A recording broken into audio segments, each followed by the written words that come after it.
मेरा नाम राजीव सिंह है। पिछले 16 साल से हम लोग इस साइंस में हैं। ऑथेंटिक एस्ट्रो एक कंपनी है, जिस कंपनी के लिए हम लोग सब काम करते हैं। हमारी एक फैमिली है, ऑथेंटिक एस्ट्रो परिवार है। जो इसमें बहुत सारे लोग हैं, अलग अलग जगह से हैं। कोई मुंबई से है, कोई बेंगलोर से है, कोई उड़ीसा से है, कोई पटना से है, कोई दिल्ली से है, कोई गुड़गांव से है। अलग अलग जगह से लोग हैं जो इस परिवार के सदस्य हैं, और हम लोग सब मिल करके ये बीड़ा उठाया है कि ज़्यादा से ज़्यादा लोगों को ऑथेंटिक तरीके से एजुकेट किया जाए साइंस के बारे में, ताकि जो मिथ हैं, जो भ्रांतियां हैं समाज में, उसको कैसे दूर किया जाए। इसको लेकर के हम लोग ये मिशन चलाए हुए हैं, ताकि एग्जैक्ट चीज़ें, जैसा कि अभी पद्मा मैम ने बोला कि कुछ कंफ्यूजन है, तो हम कोशिश करेंगे जितना हमारा नॉलेज है उस नॉलेज के अकॉर्डिंग हम कोशिश करेंगे कि आप लोगों का जितना भी डाउट्स है उसे हम क्लियर करें किसी भी तरह से। और यहाँ से जब आप जाएं तो खास करके इस कोर्स को लेकर के कभी भी आप बीच में कोई डाउट ना रहे। सभी को मेरा नाम संतोष सिंह है, और जैसा कि सर ने बताया कि हम लोग यहाँ न्यूमरोलॉजी, एस्ट्रोलॉजी, वास्तु के क्लासेस करवाते हैं। क्लासेस करवाने के पीछे मकसद क्या है? मकसद जो हमने देखा, चूंकि जब हमने सीखना शुरू किया था, सो कहीं एक जगह से ये चीजें सीखना हमारे लिए बहुत टफ था। एक चीज के लिए हमने 3 जगह, 4 जगह, 5 जगह जाके पढ़ाई की, तब जाकर थोड़ा बहुत जो उसका बेसिक्स होता है ये क्लियर होना शुरू हुआ, है ना। कहीं पे भी हमारे पास ये निकल के नहीं आया कि किस तरीके से आप practical, live practical which you will be able to do in the class only, ये हमें मिलना काफी टफ था। तो हमने देखा कि ये जो संघर्ष हमारा हो रहा है, किस तरीके से इस संघर्ष को हम लोग एक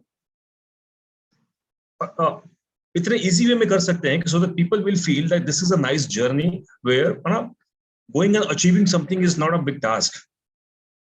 तो इसके लिए हम लोग लेके आए इसको कि सबसे फर्स्ट हमने शुरुआत की था न्यूमरोलॉजी से, जहां पे हमने छोटे छोटे बैचेस लेके पढ़ाना शुरू किया। That is a basic course.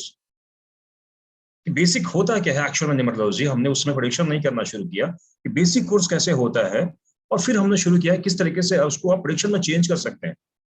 And now we are very happy to say that the people after the course, the people are very much confident to speak about numbers, and they say we have checked it. This is not something like we have read in the class only. We have checked in the class also, and we have checked out of the class also. So this brings immense happiness. Yes, जो purpose था authentic astro का, उसको हम लोग achieve करने की तरफ आगे बढ़ रहे हैं। ठीक है, उसी के लिए फिर केपी हम लोग लेके आए, बिकॉज अभी हुआ कि हम लोग शुरू करना था कि वैदिक किया जाए शुरू प्रॉपर तरीके से या केपी। ठीक है, दोनों का दोनों एस्ट्रोलॉजी ही है। सो वैदिक तो कैसे होता है वैदिक में कि वैदिक में जो भी चीजें पढ़ाई होती हैं, एक तो उसका लंबा ड्यूरेशन होता है। You will not be able to master Vedic in 3 and 4 months, you need time. ठीक है, एक तो आपको उसके लिए बहुत समय चाहिए। एंड देन सेकंड थिंग क्या होती है कि वैदिक astrology does not talk about something which is definite, which is fix, जो होना ही है। वैदिक एस्ट्रोलॉजी टॉक्स अबाउट संभावनाओं पे, पॉसिबिलिटीज पे बात करता है। दिस कुड बी, ऐसा हो सकता है, इस समय ऐसा हो सकता है। बट कभी भी ऐसी कोई बात निकल के नहीं आएगी ना कि जहां पे बात की जाएगी कि yes you are very much confident and this thing is going to happen at this time. तब हमने सोचा कि हम केपी को लेके आ गए थे, बिकॉज केपी जो एक पद्धति हो रही है, कृष्णमूर्ति की जो पद्धति है, इसमें आप इवेंट्स के बारे में प्रॉपरली एंड एग्जैक्टली बात कर सकते हैं कि at which time this is going to take place. ठीक है, और कॉन्फिडेंस के साथ कभी भी वैसा नहीं होगा कि whatever you are talking about you will not be saying this could be, you will be saying this will happen. और इतना कॉन्फिडेंस रहेगा कि will be able to sign on that paper जिस पे भी आपने प्रेडिक्शन किया हुआ है, और आप बोलोगे कि if there is any mismatch come back to me. जब भी टाइम क्रॉस हो जा रहा है, जब मैंने बात की है, अगर इस समय ऐसा कोई घटना नहीं हो रहा है, come back to me, we will see कि क्यों ऐसा नहीं हुआ। और this is not something like we need to spend let's say 1 year and 2 years। अगर आप डेडिकेशन के साथ में जो क्लास हमारे पास हो रहा है, जो कि let's say around 2 months and 2.5 months का होगा, उसके बाद में 2 and 2.5 months और आप अगर इसमें डिवोट करते हो, so within 6 months you will be able to become true professional.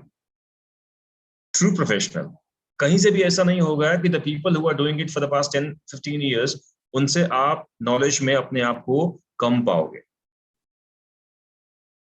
ठीक है, तो जो एक पर्पस होता है कि इसमें वैसा साइंस सीखो जो कि प्रॉपर तरीके से रिलेट हो, लोग उसको समझ सकें और लोग उस साइंस को जल्दी समझ भी सकें। देन वी थॉट कि अभी हम लोग केपी को शुरू करते हैं, later on maybe we will be including Vedic also, उसका अलग से लेकिन सेशन, बट केपी से आपके पास कॉन्फिडेंस आ जाएगा, केपी से आपके पास ये पता चल जाएगा कि कैसे लोगों से बात करनी है उनके लाइफ के इवेंट्स के बारे में, उनका जो हम बात करेंगे कितने लेवल तक का होगा, लेवल बता पाएंगे आप कि अगर किसी किसी हम लोग इवेंट्स के बारे में बात कर रहे हैं तो उसका रेशियो क्या होगा, प्रोपोर्शन क्या होगा उसका। ठीक है, हम लोग आगे देखेंगे कोर्स में किस तरीके से हम लोग इसको आगे करेंगे, अभी के लिए फिलहाल इतना ही। Thank you. Thank you sir. तो अब मैं चाहूंगा प्रिया जी, आप बोल पाएंगी क्या? आई थिंक कि आप ट्रेन में हैं। सर यस सर, वो नेटवर्क में बहुत प्रॉब्लम हो रहा है, अभी नहीं फिर पता भी मुझे अपना कब इतना ही तक। में दे दीजिए छोटा सा इंट्रोडक्शन। जय माता दी एवरीवन, मैं प्रिया चतुर्वेदी। मैंने न्यूमरोलॉजी का कोर्स ऑथेंटिक एस्ट्रो से ही कंप्लीट किया है, अभी मुंबई में ब्रांच भी ओपन किया है और आगे भी बहुत कुछ सीखने का मन है, इसलिए केपी के लिए भी स्टार्ट किया है ऑथेंटिक एस्ट्रो के साथ। Thank you everyone. ये प्रिया Chaturvedi ji actually Mumbai branch head है ऑथेंटिक एस्ट्रो का, वहाँ पे ऑथेंटिक एस्ट्रो का ब्रांच संभालती हैं। तो उन्होंने पहले ही हमारे यहाँ से न्यूमरोलॉजी का मेन कोर्स किया था, लेकिन यहाँ पे ये आप लोगों के साथ केपी भी सीखेंगे। ठीक है, तो अब चाहूंगा मैं भारती जी से। जी, मेरा नाम भारती है, मैं जलंधर से हूँ। मेरा न्यूमरोलॉजी का कोर्स चल रहा है, तो ऑकल्ट साइंसेस में मेरा इंटरेस्ट होने के कारण मुझे ये भी था कि केपी का कोर्स करना है, और ये एक मेरे फादर का ड्रीम था कि हाँ ये एस्ट्रोलॉजर बने। तो just to fulfil his dream और अपना इंटरेस्ट को पूरा करने के लिए I am glad to be part of authentic astro. Thank you. Thank you ma'am. आपका आई थिंक ये तीसरा कोर्स है ऑथेंटिक एस्ट्रो से ना? थर्ड कोर्स है ना? जी सर। पहले आपने क्रैश कोर्स न्यूमरोलॉजी किया, फिर मेन कोर्स, फिर आप यहाँ केपी पे। जी सर। ऐसा क्या रीजन है कि आप ऑथेंटिक एस्ट्रो के again and again again again believe करके ज्वाइन कर रही हैं? कुछ आप बताएंगे यहाँ का? तो पहली बात तो मैंने किसी और का कोर्स अटेंड ही नहीं किया, फर्स्ट टाइम ऐसे ही मोबाइल स्क्रॉल करते करते आपका मैंने फ्री वेबिनार उसमें एनरोल किया। तो आफ्टर दैट मैं उसमें क्रैश कोर्स में आई, after that main course. But जो भी बढ़ाने का तरीका है या कुछ भी, ऐसा कुछ नहीं हो रहा कि हम जितने मर्जी क्वेश्चन पुट कर रहे हैं वो निकल के नहीं आ रहा कि हाँ जी आपने बार बार ऐसे क्यों किया। अब आपके सामने ही है कि हमारी क्लास में कई बार हमारी क्लास में 1.5 घंटा क्वेश्चन होता है, but this thing is not disturbing you both of you, so this is something I like the most। और मेरे को भी था कि अगर अपना ड्रीम पूरा करना है तो जितने मर्जी आपके क्वेश्चंस हों कि सामने वाले को ये नहीं फील होना चाहिए कि हाँ बार बार पूछ क्यों रहे हो, we are not here for this, कि हाँ हमें अपना भी बढ़ाना है। so this is the one main thing I am here with the authentic astro। Thank you. ये वाला भरोसा आपको यहाँ भी बना रहेगा, यहाँ भी हम लोग ऐसे ही रहेंगे, क्वेश्चन के लिए कोई आपको प्रतिबंध नहीं रहेगा। ठीक है, थैंक यू सर। अब मैं चाहूंगा पद्मा में, आप एक बार अपना छोटा सा। Sir, I am Srilata Padma from Hyderabad. I used to work, corona की वजह से stopped working and completely dedicated to healings and astro, learning it more in a better way so that I will be able to guide and help people not to spend much money by simple remedies जो वो कर सकते हैं उसके, because healing के cost sometimes it will be बहुत ज़्यादा।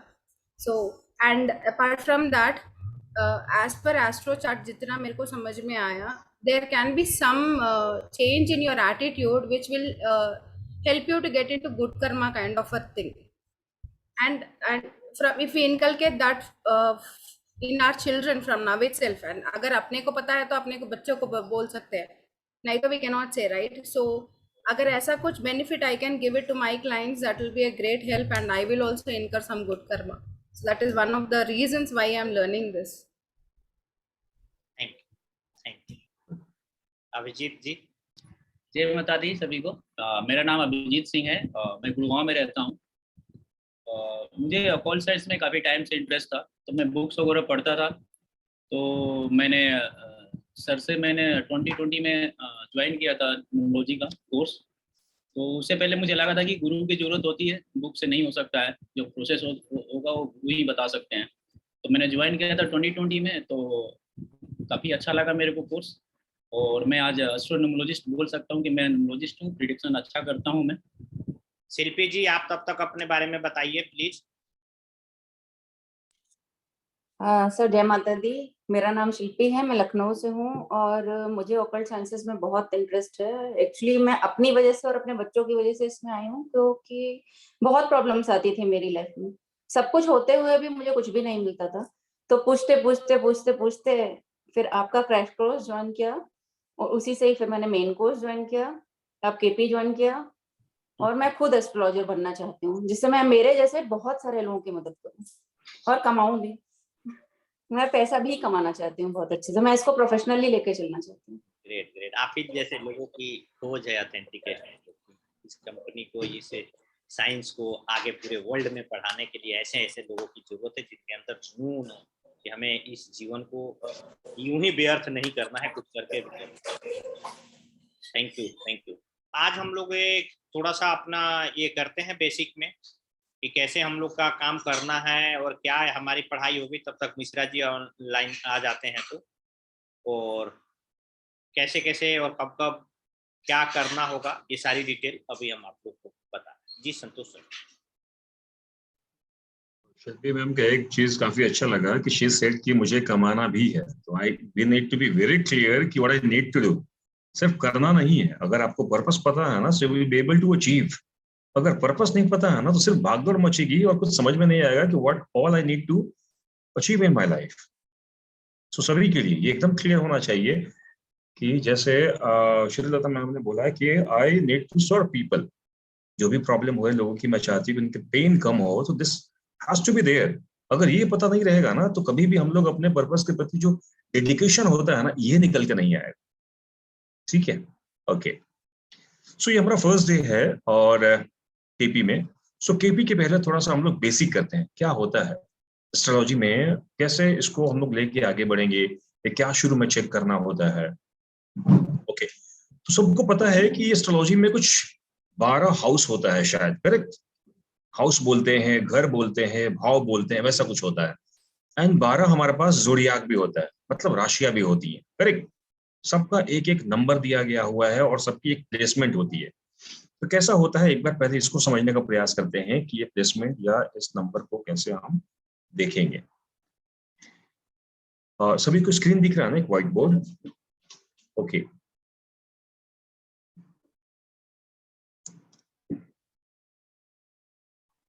अब सबसे फर्स्ट हम देखेंगे चार्ट होता है ना, ये अलग अलग स्टाइल का होता है। सबसे फर्स्ट हम देखेंगे कि नॉर्थ इंडियन स्टाइल कैसा होता है। एक ऐसा स्क्वायर होगा और स्क्वायर में एक ऐसे फिगर बने होंगे, ठीक है? अब देख रहे हो इसमें कि आप 1 2 3 4 5 6 7 8 9 10 11 12 इसके भाव हैं, 12 इसके हाउसेस हैं, ठीक है? तो this is called 12 houses. 12 houses की बात करते हैं हम लोग। अब इसको रीड कैसे करना है, इसको देखना कैसे, इसकी बात करते हैं हम लोग कि ये हमारा कौन सा चार्ट है। तो this is north Indian. The same chart is called diamond chart.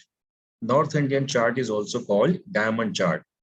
देखते कैसे हैं, अभी देखते होगा आपने कि कभी कभी एक ऐसा होता है किसी चार्ट में ऐसे कुछ नंबर लिखे होते हैं, 1 2 3 4 5 6 7 8 9 10 11 एंड 12, ठीक है? एक से लेकर के 12 नंबर लिखे होते हैं और देख रहे हैं कि ये नंबर की मूवमेंट कैसी हो रही है, एंटी क्लॉकवाइज, ऐसे घूम रहा है। डायरेक्शन इसका क्लॉकवाइज ना होकर के डायरेक्शन कैसा है इसका, एंटी क्लॉकवाइज।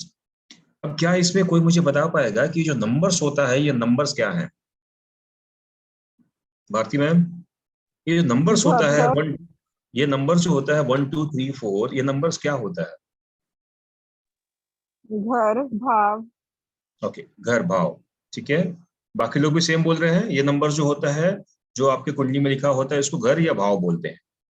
अभी क्या होता है, ये जो नंबर होता है, इस नंबर को हम बोल देंगे राशियां, जोडियाक जिसको इंग्लिश में बात करते हैं, ये राशियां हैं, ठीक है? ये घर नहीं है, ये हमारा जोडियाक हो रहा है, जो ऐसे नंबर लिखे रहते हैं। आप कुंडली में चेक करोगे ना, सो यहाँ पे 1 से हमने शुरू की है। लेट्स से कोई और कुंडली आपने देखा होगा, जैसे कि मान लो हमने एक दूसरी बनाई यहाँ पे,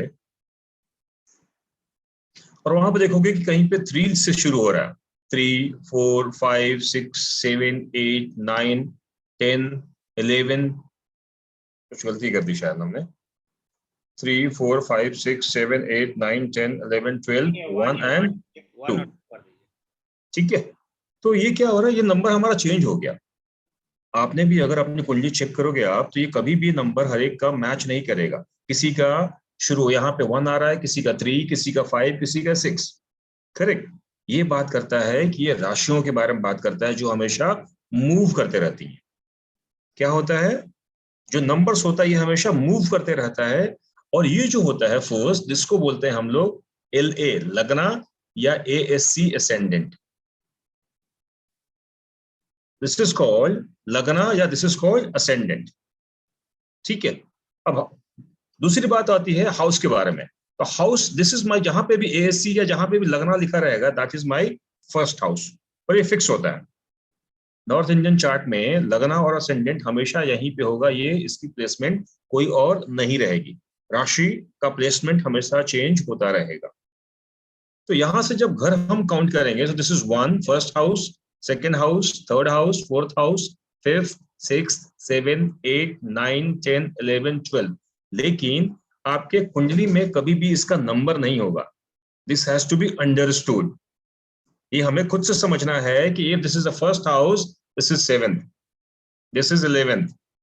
हाँ, जहां पे भी नंबर लिखा रहेगा, that number denotes about zodiac. ये राशियों के बारे में बात करेगा। ठीक है,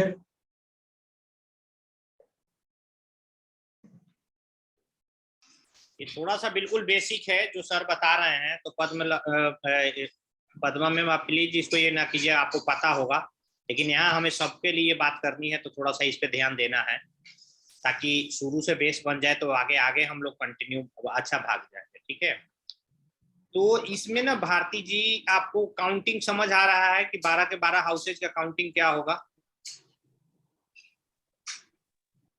जी नहीं सर। समझ आए तो अगेन एंड अगेन हम समझेंगे, क्योंकि केवल 1 घंटे का ये बात होगी। एक बार अगर आपको समझ आ गया तो फिर लाइफ टाइम कोई दिक्कत नहीं आएगी।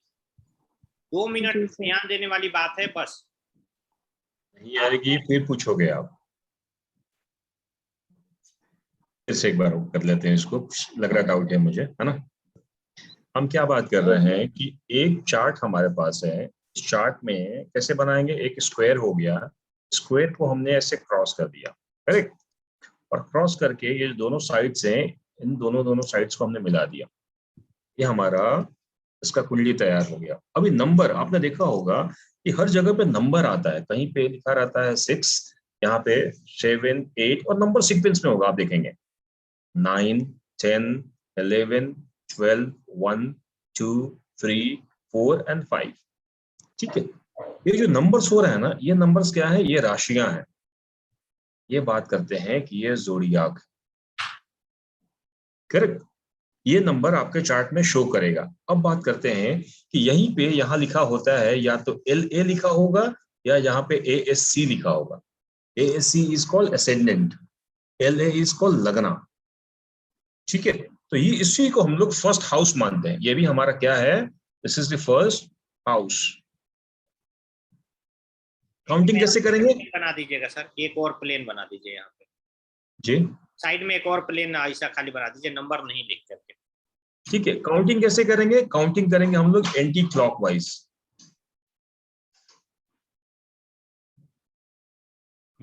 बात हो रही है कि दिस इज LA या दिस इज ASC असेंडेंट। ठीक है, अभी हम भूल जा रहे हैं कि हमारे पास क्या नंबर्स हैं, 1, 2, 3, 4 में क्या लिखा हुआ है। अभी हम सिर्फ हाउस को देख रहे हैं। तो हाउस को देखेंगे तो जहां पे भी LA या ASC लिखा होता है, जिसकी जगह, जिसकी प्लेसमेंट फिक्स है, हमेशा यहीं पे होगा। नॉर्थ इंडियन चार्ट में हमेशा यहीं पे होगा, and this is called first house. But first house लिखा हुआ नहीं रहेगा, वहां पे 1 हाउस को वो रिप्रेजेंट नहीं करेगा। This is called second house, this is called third house, लेकिन ये 2 and 3 हाउस के लिए मेंशन नहीं होगा। 4th house, 5th house, 6th, 7th, 8, 9, 10, 11 and 12। ठीक है, 1 से लेकर के 12 हाउस हम लोग ने चेक किया कि this is in anti clockwise, और हमें याद कर लेना होगा, धीरे धीरे 2-4 2 या 4 चार्ट करने के बाद में आपको क्लियर हो जाएगा कि किसको हम लोग बोले कि ये फर्स्ट हाउस है, ये थर्ड हाउस है, ये फोर्थ हाउस है। और बाकी जो नंबर्स मेंशन होते हैं हमारे कुंडली में, दैट इज बेसिकली रिप्रेजेंटिंग दी ज़ोडियाक्स।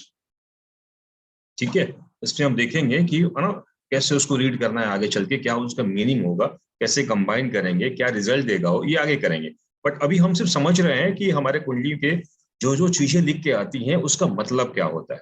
यहाँ तक क्लियर सबको?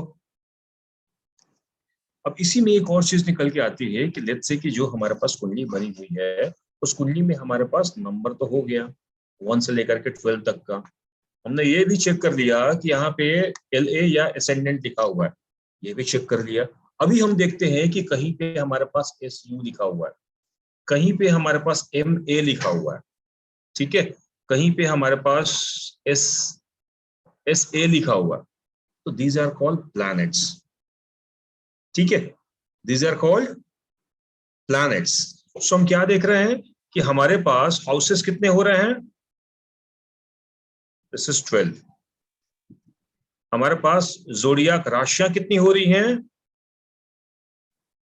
This is called 12। और हमारे पास प्लैनेट्स कितने हुए? कितने planets? One is called sun, moon, Jupiter, Saturn. Left right side देखिए सर, लेफ्ट साइड ना देखिए, हमने बताया है राइट लेफ्ट होते ही आपका आवाज गायब हो जाता है। Sun, moon, Jupiter, Saturn, Venus, Mars, Mercury, और आता है राहु एंड केतु। कितना हो गया? It's 1 2 3 4 5 6 7 8 and 9। कितने हो गए planets?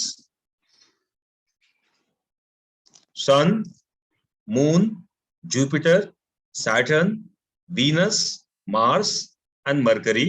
And Rahu and Ketu को बात करते हैं कि these two are shadow planets. अच्छा, आप लोगों में किसको ये पूरे 9 के 9 प्लैनेट याद है? आप लोगों में से कोई बोलेगा किसको नहीं याद है? एक बार स्टॉप करना सर स्क्रीन। आप लोगों में से 9 प्लैनेट्स के नाम किस किस को याद है? 1 2 3। मिश्रा जी आपको याद है? 4। जी का कैमरा, मुझे भी याद है सर। आपको भी याद है? बीना मैम भी ज्वाइन कर गई। जय माता दी। आप दोनों का इंट्रोडक्शन भी रह रहा है, आप लोगों का, मिश्रा सर और बीना मैम का। तो चलिए पहले हम प्लानेट का कर रहे हैं। कोई है जिसको नहीं याद है प्लानेट का नाम 9 के 9 प्लानेट का? मिश्रा सर आपको याद है ना? अनम्यूट करके जी सर याद है, हाँ याद है। प्रिया जी को याद है। शिल्पी मैम आपको याद है ना? तो याद है। और पद्मा मैम को तो याद ही होगा, बीना मैम को याद ही है। अभिजीत जी आपको याद है? ठीक है, तो चलिए सबसे पहले मैं बीना मल्होत्रा जी का ले लेता हूँ इंट्रोडक्शन। प्लीज बीना मैम एक बार अपना इंट्रोडक्शन दे दीजिए कैमरा ऑन करके। हाँ जी, जय माता दी। सर क्या इंट्रोडक्शन दो? तो मैं एक्चुअली मैं राजीव सर से मिली थी, संतोष सर से, राजीव सर से, जब मैंने न्यूरोलॉजी करी थी इनसे। इनसे बेसिक वास्तु कोर्स करा था। तो न्यूमरोलॉजिस्ट हूँ, टैरो रीडर हूँ। 3 साल हो गए मुझे इस फील्ड में। अब सर की कृपा है, दोनों सरों की, कि थोड़ा ठीक ठाक कर लेते हैं। उन्होंने ठीक ठाक सिखा दिया है। तो मैं बहुत गुड़गांव अच्छा में करती है रहती हूँ। न्यूमरोलॉजी में, और टेरो कार्ड भी काफी अच्छा करते हैं। पूरा अच्छा से बोलिए कि अच्छा कर। नहीं तो यहाँ बहुत सारे बड़े बड़े लोग बैठे होंगे तो कह आपके नहीं पीछे सकते। ब्लेसिंग भी दिख रही है ऑथेंटिक एस्ट्रो की। जी जी सर। ये सर्टिफिकेट है, थोड़ा ठीक से दिखाइए। ऑथेंटिक जी। एस्ट्रो का सर्टिफिकेट है जो चला गया। हाँ, ये जब न्यूमरोलॉजी में आप या फिर एस्ट्रोलॉजी में जो लोग पूरा कोर्स करने के बाद पास आउट होंगे तो उनको ये हम सर्टिफाई करते हैं कि you are the certified numerologist. जी। तो अब एस्ट्रोलॉजी सीखने का काफी टाइम से शौक था। एक छोटा सा सर का बेसिक कोर्स किया था मैंने। तो हम लकी हैं कि सर ने दोबारा से एक बड़ा कोर्स शुरू किया है। सो पहले सबसे पहले तो वेरी सॉरी सर कि मैं बीच में लेट ज्वाइन करी हूँ, बिल्कुल ध्यान से उतर गया था कि आज फर्स्ट क्लास है तो बाहर चली गई थी। थैंक यू अनिमेश कि मुझे याद दिलाने के लिए। तो भागी भागी घर आई हूँ कि मैं एटलीस्ट आधा घंटा लास्ट का भी ज्वाइन कर पाऊँ तो बहुत बड़ी बात है। बिल्कुल बिल्कुल। आपके लिए, लेकिन आप तो बहुत खुश होंगे बीना मैम, बहुत ज्यादा कर सर, रही है। बहुत। तो मैं फिर से वही बात बोलूंगी सबको जो हमेशा बोलती हूँ सारी क्लासेस में कि हम लोग लकी हैं कि हमें राजीव सर, संतोष सर की क्लासेस अटेंड करने का मौका मिला। मैंने न्यूमरोलॉजी करी, उसके बाद मैंने इतने लोगों की वर्कशॉप्स और यूट्यूब्स देखे हैं, इतनी सारी वीडियोस देखे हैं, बट आज मैं अभी भी यही कहूंगी कि आपसे बेहतर किसी ने नहीं सिखाया है। जो भी कोई कुछ बोलता है हमें 1 मिनट में समझ में आ जाता है कि ये क्या बोल रहे हैं, क्यों बोल रहे हैं, कैसे बोल रहे हैं। तो बिल्कुल कंप्लीट जो भी आपने सिखाया एकदम कंप्लीट कोर्स था। अभी एडवांस्ड कोर्स सर अभी भी रह गया है हमारा। अब एडवांस आने वाला है, न्यूमरोलॉजी का आने वाला है, बहुत लोगों तो का वो भी डिमांड सीखना होते है। हैं। तो इनफैक्ट हम कई बार तो हमें लगता है कि सर ने हम लोगों को बहुत सारा कुछ सिखाया है जो बाहर के लोग बताते हैं, वो हम सारा कंबाइन करके भी हमें शायद थोड़ा सा एक्स्ट्रा नॉलेज ही है उसके अंदर। तो आई एम श्योर एस्ट्रोलॉजी में भी जो भी जितने भी लोग यहाँ आए हैं, मैंने देखे नहीं कितने लोग हैं, तो हम सब मिलकर के बहुत अच्छे से एस्ट्रोलॉजी सीखेंगे। Thank you Santosh sir, thank you Rajiv sir. हम लोग ब्लेस्ड हैं कि आपके साथ जुड़े और ये कोर्स हमने सीखा। Thank you, thank you. ये मिश्रा जी, तन्वी मिश्रा, अनम्यूट कीजिए सर। हाँ सर, तो मेरी बेटी का नाम है। अच्छा, जय माता दी नाम सर। क्या है सर? हाँ, नाम बताइए। तो मेरा इंट्रोडक्शन हो गया कि मैं रांची से हूँ और मैंने बीटेक किया है, पढ़ाई में जॉब कर रहा था, 2 साल से छोड़ दिया हूँ जॉब कोरोना के शुरुआत से। और एस्ट्रोलॉजी सीखने का बहुत मन था काफी टाइम से, अभी मौका मिला और अच्छा लगा तो मैं बोला चलो कंटिन्यू किया जाए। तो अच्छी बात है। भारती मैम, आपको परेशान होने की जरूरत नहीं है। आप घर के लेकर के कि जो 12 राशि जो हाउसेज होते हैं वो कैसे काउंट होता है और नंबर से कितने नंबर जो होते हैं वो क्या होते हैं 1 to 12 नंबर तक, और प्लानेट जो होते हैं वो कैसे बैठते हैं, इस पे आपको ध्यान नहीं देना है। हम ये बेसिक चीजें बता रहे हैं जो आपको केपी नाड़ी में बहुत कम यूज होगा, इसका यूज भी नहीं होगा। केपी नाड़ी में केवल और केवल नंबर पे बात होगी। जैसे आप न्यूमरोलॉजी में नंबर पढ़ती हैं वैसे ही नंबर पे यहाँ पे बात होगा, और नंबर से ही हम रिलेट करके इस साइंस को बहुत बेटर तरीके से हम जानेंगे। जो हाउसेज की बात है उस हाउसेज को हम धीरे धीरे बीच बीच में आपको समझाते चलेंगे कि हाउसेज का रोल क्या होगा केपी नाड़ी में और कैसे इससे हम और बेटर कर पाएंगे। वैसे तो केपी नाड़ी में आपको महादशा, दशा, अंतरदशा और नंबर्स अगर आता है बात खत्म, कुंडली देखने की जरूरत ही नहीं है। लेकिन अगर हम कुंडली की नॉलेज बीच में हम ऐड करेंगे तो इससे हमारा प्रोडिक्शन लेवल और बेटर होता जाएगा।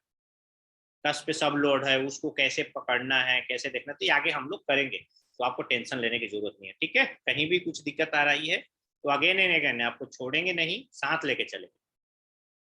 जी सर, संतोष।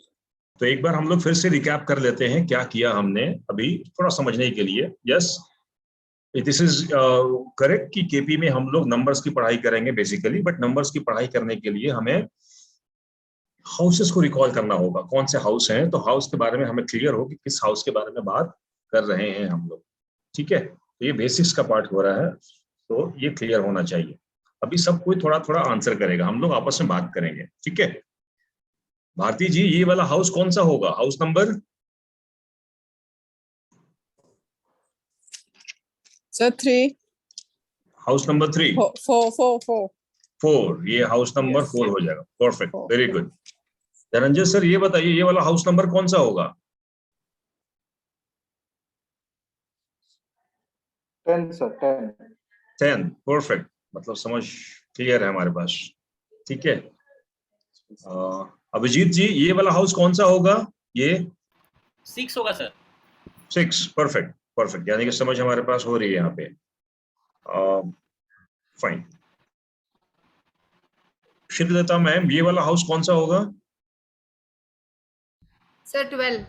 12, यस, यानी कि हमें हाउस को समझने में अभी कोई दिक्कत नहीं है। नाउ एवरीवन इज क्लियर कि नंबर अगर वहां पे नहीं भी है तो भी हमें पता है कि this is first, this is 6, this is 10, this is 12। इतना क्लियर हो गया अभी। नाउ अभी हमें पता है, बड़ा फास्ट लर्नर लोग हैं। यस ये तो याद करने में तीन दिन लग गया था हाउसेस काउंट करने में, आप लोग तो 3 मिनट में काउंट मुझ- कर दिए। ठीक है। सो अभी दूसरा चीज निकल के यहाँ पे आ रहा था कि यहाँ पे कुछ नंबर्स दिए हुए हैं, नंबर्स के बारे में क्लियर है कि these numbers are talking about इसके बारे में, ज़ोडियाक के बारे में, 1 से लेकर के 12। बीना मैम ने शायद देखा नहीं इसलिए मैंने पूछा नहीं इनसे कि कौन सा हाउस वगैरह है, लेकिन शायद मैम को पता होगा। मैम अगर बात करें कि ये वाला हाउस कौन सा होगा बीना मैम? सर 7। 7, देखो एकदम क्लियर है, बेसिक किया हुआ है हमने। ठीक है, सो हाउस के बारे में सभी को क्लियर है कि किस तरीके से हाउस को चेक करेंगे हम लोग। और अभी पता है हमें कि अगर कुछ नंबर यहाँ शो करता है विच इज 4, 5 एंड 6, तो दिस इज एक्चुअली ज़ोडियाक।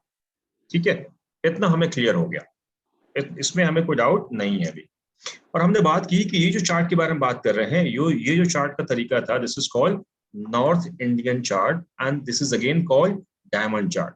ठीक है, कभी कभी कोई आपके पास चार्ट आ सकता है या कोई बात कर सकता है कि साउथ इंडियन चार्ट भी होता है कुछ, उसके बारे में पता है क्या? तो हम लोग सिर्फ देखेंगे कि चार्ट होता कैसे है, उसके बारे में हमें और ज्यादा कुछ करने की रिक्वायरमेंट नहीं है, but we should be knowing, knowledge करिए कि चार्ट होता कैसे है। सो हम क्या करेंगे कि स्क्वायर बनाएंगे और ऐसे 2 हम लोग लाइनें वहां खींच देंगे एंड देन अगेन उसको हम पैरेलली एक लाइन बना देंगे, जैसे कि आपका कैरम बोर्ड हो रहा है, और फिर बीच में हम लोग एक और बाइफरकेटर सभी जगह लगा दे रहा है। ठीक है, ये हो गया आपका साउथ इंडियन चार्ट, और यहाँ पे व्यक्ति का नाम, डेट ऑफ बर्थ वगैरह के बारे में इंफॉर्मेशन होती है। ठीक है, यहाँ पे आप देखेंगे कि इसमें भी कुछ नंबर्स लिखे रहते हैं, ऐसे नंबर्स लिखे हुए हैं, that's 1 2 3 4 5 6 7 8 9 10 11 एंड 12। अब ये जो नंबर लिखे रहते हैं, हमने बात किया था नॉर्थ इंडियन चार्ट में, ये नंबर शो करता है ज़ोडियाक, जो कि फिक्स नहीं होता है, मूव करते रहेगा। करेक्ट? साउथ इंडियन चार्ट में चेक करेंगे तो ये जो नंबर्स लिखे रहेंगे, ये नंबर्स फिक्स होंगे, ये नंबर्स मूव नहीं करेंगे। साउथ इंडियन चार्ट में ज़ोडियाक का जो नंबर होता है that is fix, that is not getting change in any chart. यहाँ पे चेंज क्या होता है? यहाँ पे आपका हाउसेस चेंज होते हैं। जैसे हमने बात किया था कि वहां पे सबसे फर्स्ट जो AAC जहां लिखा हुआ है उसकी जगह फिक्स है और वही आपका फर्स्ट हाउस है। इसलिए साउथ इंडियन चार्ट में आपको चेक करना पड़ेगा कि AAC या लगना कहाँ लिखा हुआ है। लेट्स से कभी यहां लिखा रहेगा, कभी यहां लिखा रहेगा, तो जहां पे भी AAC या लगना लिखा हुआ that is your first house. और ये चार्ट मूव करेगा आपका clockwise. North Indian chart is moving in anti clockwise, south Indian chart is moving in clockwise. North Indian chart में राशियां फिक्स नहीं होती हैं, हाउसेस फिक्स होते हैं। साउथ इंडियन चार्ट में राशियां फिक्स होती हैं, हाउसेस फिक्स नहीं होते हैं। This is the basic difference between south Indian and north Indian chart. ठीक है, सभी को क्लियर है ये? इस क्लास में हम लोग नॉर्थ इंडियन चार्ट के बारे में बात करेंगे और उसी से सारा हम लोग प्रेडिक्शन आगे जो KP के लिए होता है उसको यूज करेंगे। ठीक है, आई होप यहाँ तक इसको समझने में किसी को कोई दिक्कत नहीं हुई है। फाइन, आज इंट्रोडक्शन क्लास है तो आई थिंक हम लोग यहीं पे रखेंगे, और नेक्स्ट क्लास जो होगी हमारा हफ्ता में 2 दिन होगा, मंडे और वेडनेसडे 8:30 to 10:30 इवनिंग में, मंडे एंड वेडनेसडे। वहाँ पे हम लोग अपना टाइम सेव करके रखें कि मंडे एंड वेडनेसडे को अपना टाइम निकाल के रखेंगे, क्योंकि ये काफ़ी इंपॉर्टेंट क्लास होने वाली है। तो इसमें हम लोग थोड़ा अपने आप का डेडिकेशन रखेंगे और प्रॉपर तरीके से हम इसमें सीखेंगे, क्योंकि थोड़ा सा मिस करेंगे ना, थोड़ा सा कंफ्यूजन होगा तो आपको फिर रिकवर करने में फिर से टेंशन लेना पड़ेगा कि कैसे करें, क्योंकि इसमें बारीक बारीक सा क्वेश्चन आपको पकड़ना पड़ेगा, तब जाकर के आप परफेक्ट लर्न कर पाओगे। तो प्लीज आप लोगों से मेरा रिक्वेस्ट है कि मंडे एंड वेडनेसडे का पूरा एकदम प्री अलार्म 4-5 अलार्म लगा दो 7 बजे से लेकर 8:30 बजे तक, कि बार बार बताए ये 8:30 बजे हमें क्लास में जाना है, और 8:30 से लेकर के 10:30 तक नेट का प्रबंध अच्छा होना चाहिए, वाईफाई सही रहो, हंसे ना वीडियो, और आप लोग प्रॉपर कैमरा ऑन करके एक अच्छे जगह पे। अब ये देखिए क्या है ना, न्यूमरोलॉजी और एस्ट्रोलॉजी में अगेन मैं बाइफरगेट कर रहा हूँ, ये बिल्कुल केवल और केवल पढ़ाई से नहीं आप एस्ट्रोलॉजर बन सकते। एस्ट्रोलॉजी सीखना ये भगवान का बहुत बड़ा ब्लेसिंग है हमारे ऊपर कि हम एस्ट्रोलॉजर बन पाए, क्योंकि इसको हम लोग टोटली जो है ना, बहुत सारे एनर्जियां काम करती हैं इनमें आपको सिखाने के लिए, बहुत सारी साधना, बहुत सारे स्पिरिचुअलिटी, बहुत सारी हमारी मेंटल लेवल को जब तक हम लोग बैलेंस नहीं करते हैं तब तक इस चीजों में हम बहुत बड़ा पारंगत हासिल नहीं कर पाते। ये एक से एक मार्केट में एस्ट्रोलॉजर है जो 20 साल, 25 साल, 30 साल से कर रहे हैं, और जाके जब आप उनसे मिलोगे, जब आप उनसे प्रेडिक्शन कराओगे तो आपको हंसी आएगा। ऐसा नहीं कि वो उनको नॉलेज नहीं है, ऐसा है कि उनका जो है ना शायद वो डेडिकेशन या समर्पण इस साइंस के प्रति उतना नहीं है, जिस वजह से उनकी प्रेडिक्शन जो है ना रॉन्ग हो जाता है।